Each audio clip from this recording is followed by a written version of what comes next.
Back to news. Krishna జిల్లా కైకలూరు మండలం ఆటపాకలో చిరంజీవి వంగవీటి రంగా ఫ్లెక్సీలను చించేశారు కొందరు దుండగులు. చిరంజీవి 150 సినిమా ఖైదీ నంబర్ 150 రిలీజ్ సందర్భంగా అభిమానులు చిరంజీవితో పాటు వంగవీటి రంగా ఫ్లెక్సీలను ఏర్పాటు చేశారు. వాటిని అర్ధరాత్రి సమయంలో గుర్తు తెలియని వ్యక్తులు చించేశారు. ఉదయం ఫ్లెక్సీలను చించేయడం గమనించిన చిరు అభిమానులు ఆగ్రహం వ్యక్తం చేశారు. రహదారిపై ధర్నా నిర్వహించారు.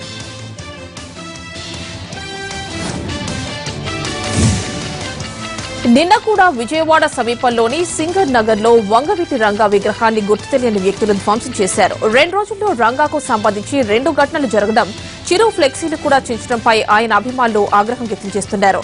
ఎవరో కావాలనే ఇలా అర్ధరాత్రులు దుశ్చర్యలకు పాల్పడుతున్నారని ఆరోపిస్తున్నారు. ఫ్లెక్సీలను చించిన వారిని పట్టుకోవాలని డిమాండ్ చేస్తూ రోడ్డెక్కారు చిరు అభిమానులు. పోలీసులు జోక్యం చేసుకుని వారిని సర్ది చెప్పారు.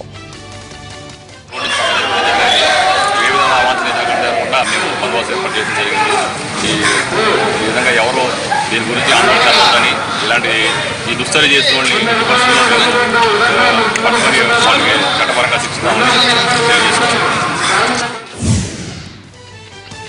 రాజకీయాల్లోకి వస్తాడో రాడో తెలియదు, కానీ అప్పుడే వార్ ప్రారంభమైంది. అమ్మ జయలలిత చనిపోవడంతో సూపర్ స్టార్ రజనీకాంత్ రాజకీయాల్లోకి రావాలంటూ డిమాండ్స్ పెరిగాయి. అటు ఫ్యాన్స్, అభిమాన నటుడు పాలిటిక్స్ లోకి ఎంట్రీ ఇవ్వాల్సిందే అంటూ విజ్ఞప్తి చేస్తున్నారు. అటు రజనీ రాజకీయ అరంగేట్రంపై కూడా తమిళనాడులో తీవ్ర చర్చ జరుగుతోంది. అటు నటుడు శరత్ కుమార్ రజనీపై చేసిన కామెంట్స్ అగ్గి రాజేస్తున్నాయి. రజనీ రాజకీయాల్లోకి రావాలని డిమాండ్ పెరుగుతుంటే పొలిటికల్ ఎంట్రీకి అభ్యంతరాలు కూడా వినిపిస్తున్నాయి. తలైవ రాజకీయాల్లోకి వస్తే ఎదిరించే వారిలో తానే మొదటి వ్యక్తినంటూ సమత్వ మక్కల్ కచ్చి అధ్యక్షుడు నటుడు శరత్ కుమార్ అంటున్నారు. மாநிலத்தில் நம்ம பணிபுரிந்து அந்த மாநிலத்துக்கு உட்பட்டு விதிகளுக்கு உட்பட்டு அங்கே இருக்க தமிழ் கலாச்சாரம் தமிழர்களின் உணர்வை மதித்து இருப்பவர்கள் தான் இருக்கணும். இங்கே அந்த உணர்வை மதிக்கணும். முதல்ல அந்த உணர்வை மதிக்க தெரிஞ்சவங்க தான் கருத்து சொல்லணும்.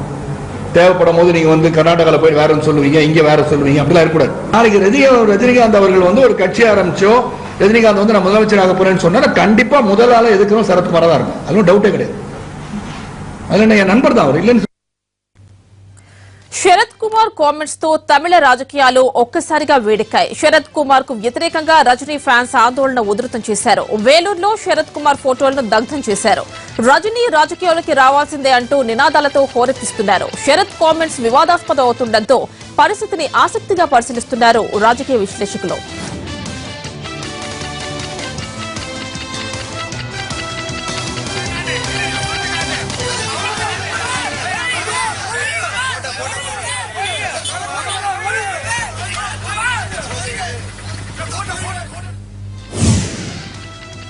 హైదరాబాద్ లంగర్ హౌస్ లో మందుబాబులు రెచ్చిపోయారు. తప్పతాగి రోడ్డుపైనే గొడవకు దిగారు. ఒకరిపై ఒకరు దాడి చేసుకున్నారు. పిడిగుద్దులు కురిపించుకున్నారు. రోడ్డుపై చాలా మంది ఉన్నా డోంట్ కేర్ అంటూ ఇష్టం వచ్చినట్లు కొట్టుకున్నారు.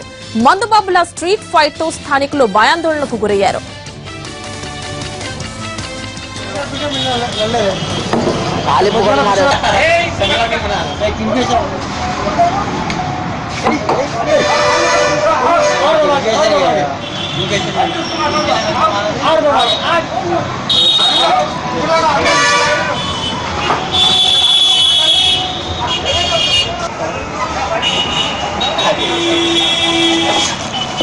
अरे अरे मुझे वाले लेंगे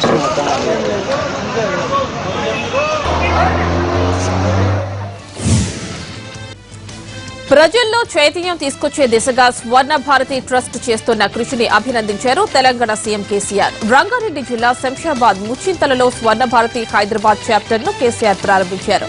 ఈ సందర్భంగా ట్రస్ట్ చైర్మన్ కేంద్ర మంత్రి వెంకయ్యనాయుడు కుమార్తె దీపా వెంకట్ ను అభినందించారు. పలువురిని సన్మానించిన కేసీఆర్ స్వర్ణ భారతి ట్రస్ట్ బ్రోచర్ ను ఆవిష్కరించారు. స్వర్ణ భారతి ట్రస్ట్ హైదరాబాద్ చాప్టర్ విజయవంతం కావాలని కోరుకుంటున్నామన్నారు తెలంగాణ సీఎం కేసీఆర్. పట్టణాలకు వలస వెళ్లిన వారు గ్రామాలకు తిరిగి రావాలనే లక్ష్యంతో ట్రస్ట్ పనిచేస్తోందన్నారు. పంచాయతీరాజ్ వ్యవస్థలో దుష్పరిణామాలను సంస్కరించేందుకు ట్రస్ట్ కృషి చేయాలని, అందుకోసం రాష్ట్ర ప్రభుత్వం తరపున పూర్తి సహకారం అందిస్తామన్నారు.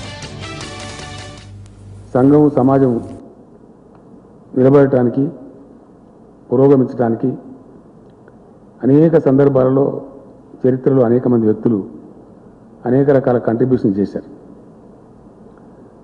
స్వర్ణ భారత్ ట్రస్ట్ నిజంగా ఇక్కడికి రాకముందు ఈ ట్రస్ట్ యొక్క కార్యకలాపాలు ఇంత విస్తృతంగా ఉన్నాయని నాకు అవగాహన లేదు.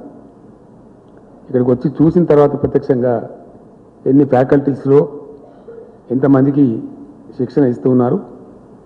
శిక్షణ ఇచ్చి వదిలేయటమే కాదు, వారికి అవకాశం ఉంటే ఉద్యోగం లభిస్తుంది, లేని పక్షంలో సెల్ఫ్ ఎంప్లాయ్ కావడానికి బ్యాంకులతో కూడా టైప్ చేసి వారికి లోన్స్ కూడా ఇప్పించడం, ఇవన్నీ కూడా జరుగుతున్నాయి. చాలా సంతోషం. దీప గారు, వెంకయ్యనాయుడు గారి కూతురు మనందరికీ తెలుసు. తండ్రి నుంచి అబ్బినటువంటి సంస్కారం, ఆ సంస్కారంతో అమ్మాయి రాజకీయాల్లోకి వచ్చి ఉండొచ్చు, కానీ సేవ చేద్దామనేటువంటి ఒక మంచి సంకల్పం తీసుకొని తన యొక్క సమయాన్ని, అమూల్యమైనటువంటి సమయాన్ని వెచ్చించి తన కుటుంబంతో పాటు సంఘం కూడా నా కుటుంబమే కదా, ఏదో చేయాలనే ఉద్దేశంతో 2001లోనే ఈ ట్రస్ట్ను నెల్లూరు జిల్లాలో వెంకటాచలంలో నాయుడు గారి స్వగ్రామంలో నెలకొల్పారు. చిన్న మాట, Swarna Bharat trust is guided by Mahatma Gandhi dictum, that is back to villages. భారతదేశం గ్రామాల్లోనే ఉంది అని చెప్పి ఇండియా లివ్స్ ఇన్ విలేజెస్ అని గాంధీ గారు తరచూ చెప్పేవారు. ఆ గ్రామీణ ప్రాంతంలో ఉండేటువంటి ప్రజల్ని చైతన్యపరిచి వారికి అవసరమైన ఉద్దీపన, స్టిమ్యులస్ అందించి వారిలో ఉన్న ప్రతిభను వెలికి తీసి ఉత్తమ పౌరులుగా వారిని నిలబెట్టాలనేటువంటి ఒక సదుద్దేశంతో ప్రారంభమైంది స్వర్ణ భారత్ ట్రస్ట్. చాలా సంతోషం. అక్కడి నుంచి విజయవాడ, నేడు విజయవాడ హైదరాబాద్ చాప్టర్ను ఈ ట్రస్ట్ ప్రారంభించుకోవడం మంచి శుభసూచకం. హైదరాబాద్ పరిసర ప్రాంత నిరుద్యోగులకి, యువకులకి, యువతులకి అందరికీ కూడా ఈ ట్రస్ట్ అద్భుతమైన సేవలు అందిస్తుంది, అందులో ఎటువంటి సందేహం లేదు. ఈ ట్రస్ట్ ఇంకా బాగా విజయం సాధించాలని నేను సంపూర్ణంగా కోరుకుంటూ ఉన్నాను. స్వర్ణ భారత్ ట్రస్ట్ ఒక మంచి ఉద్దేశంతో, మహాత్ముని యొక్క మాట బ్యాక్ టు విలేజ్ అనే స్పిరిట్తో పనిచేస్తూ ఉంది. కాబట్టి మీరు చేసేటువంటి కార్యక్రమాలు చాలా బాగున్నాయి. అన్ని కార్యక్రమాలతో పాటు ఈ పంచాయతీరాజ్ మూమెంట్ని, ఎందుకంటే మనం ఎవరైనా ఎంత చేసినా, దేశంలో అక్కడ ప్రధానమంత్రి ఏం చేసినా, కేంద్ర ప్రభుత్వం ఏం చేసినా, రాష్ట్ర ముఖ్యమంత్రి ఏం చేసినా, వీళ్ళ కంటే కూడా ప్రథమ స్థానంలో ఉండి పనిచేయాల్సిన వాళ్ళు గ్రామాలలో ఉండేటువంటి సర్పంచులు, ఎంపీటీసీలు, మండల అధ్యక్షులు, ఆ స్థానిక స్వపరిపాలన సంస్థ ఏదైతే ఉందో అది అద్భుతంగా పనిచేసిన నాడే దేశం ఎక్కడికక్కడ వికాసం రావడానికి ఆస్కారం ఉంటుంది. కాబట్టి ఇంత మంచి ఆశయంతో ప్రారంభించబడినటువంటి ట్రస్ట్ 100% మీరు విజయం సాధించాలని చెప్పి నేను కోరుకుంటున్నా. అదేవిధంగా ఈ పంచాయతీరాజ్లో వచ్చినటువంటి విపరిణామాలను, దుష్పరిణామాలను సంస్కరించడానికి ట్రస్ట్ పరంగా మీరు చేయాల్సిన కార్యక్రమం చేస్తే మీకు తెలంగాణ రాష్ట్ర ప్రభుత్వం సంపూర్ణంగా అండదండగా ఉంటుందని కూడా ఈ సందర్భంగా నేను మనవి చేస్తా ఉన్నా. ఈ ట్రస్ట్లో చేసే స్వర్ణభారతి ట్రస్ట్ లో రాజకీయాలకు తావు లేదన్నారు కేంద్ర మంత్రి వెంకయ్యనాయుడు. ఆలయంలోకి వెళ్లేటప్పుడు చెప్పులు విప్పి వెళ్లినట్లే స్వర్ణభారతికి వచ్చేవాళ్లు గేటు దగ్గరే రాజకీయాలను వదిలేసి లోపలికి రావాలన్నారు. స్వర్ణభారతి ట్రస్ట్ హైదరాబాద్ చాప్టర్ ప్రారంభోత్సవం సందర్భంగా ట్రస్ట్ లక్ష్యాలను వెంకయ్యనాయుడు వివరించారు. కార్యక్రమం రాజకీయ కార్యక్రమం కాదు. ఇందాకే చెప్పారు, స్వర్ణ భారత్కు ముఖ్యమైన అధ్యక్షాలు 3 ఉన్నాయి. ఒకటి, స్వర్ణ భారత్ ప్రభుత్వం నుంచి నేరుగా నిధులు తీసుకోదు, గ్రాంట్ రూపకంగా ప్రభుత్వంతో కలిసి పనిచేస్తుంది. ఇందాక కేసీఆర్ గారు కూడా చెప్పారు కదా, అలాగే ప్రభుత్వ రంగ సంస్థలతో కలిసి పనిచేస్తుంది. కానీ ప్రభుత్వం నుంచి గ్రాంట్ తీసుకొని ఎన్జిఓలు నడుస్తూ ఉంటాయి, తప్పు లేదు. కానీ స్వర్ణ భారత్ ట్రస్ట్ నిర్ణయించుకున్నారు, మనం గవర్నమెంట్ నుంచి గ్రాంట్ తీసుకోకూడదు, ఎందుకంటే నేనున్నాను కాబట్టి, ఏదో పైన ఉన్నారు అందుకని ఏదో చేశారని కూడా అనుకుంటారు, అనవసరంగా ఎందుకు, స్వచ్ఛందంగా చేయాలని. రెండవది, స్వర్ణ భారత్లో రాజకీయ నాయకులు రావచ్చు, కానీ రాజకీయ నాయకులు లోపలికి వచ్చేటప్పుడు, దేవస్థానానికి పోయేటప్పుడు ఎవరైనా సరే చెప్పులు బయట వదిలిపెట్టి దేవుడి దగ్గరికి వెళ్తారు, దండం పెట్టుకుంటారు, మళ్ళీ వచ్చి వాళ్ళ చెప్పులు వాళ్ళు వెళ్తారు. కొంతమంది వేరే వాళ్ళు చెప్పులు కూడా వేసుకుంటారు, అది వేరే విషయం అనుకోండి. కానీ ఇక్కడ స్వర్ణ భారత్లో ఈ రాజకీయం అనేది, చెప్పులు కూడా పాదరక్షలు మంచివేవి, అవి కూడా మంచి ఉపయోగపడేవి.